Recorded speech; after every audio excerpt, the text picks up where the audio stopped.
شاهد وزير الخارجية الروسي لافروف يفضح كذبة خطيرة لوزارة الدفاع الجزائرية التي أخرجت بيانا في نوفمبر 2022 تنفي فيه قيامها بمناورات مع روسيا بمنطقة بشار المحتلة، والحال أن وزير الخارجية الروسي لافروف فنذ ذلك في مقابلة صحفية، حيث أكد على أنه تم إجراء مناورات مع روسيا بمنطقة بشار المحتلة العام المنصرم، والسبب في إنكار وزارة الدفاع الجزائرية ذلك هو خوفها من العقوبات الأمريكية.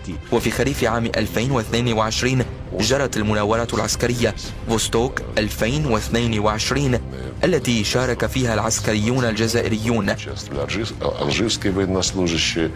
إلى جانب مناورات القيادة والأركان في منطقة بشار بالجزائر التي شاركت فيها الوحدات المسلحة الروسية. فضيحة ليست بعدها فضيحة. كيف لوزارة مثل وزارة الدفاع الجزائرية تحرج نفسها أمام العالم في كذبة مفضوحة؟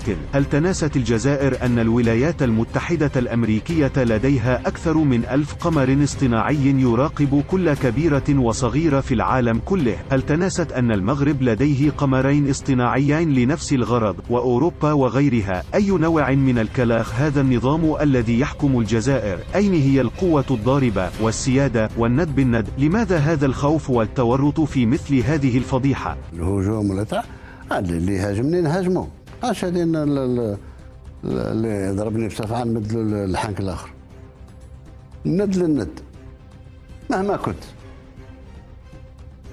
كبير صغير متوسط دبر راسك، تمسني نمسك، هذا هو.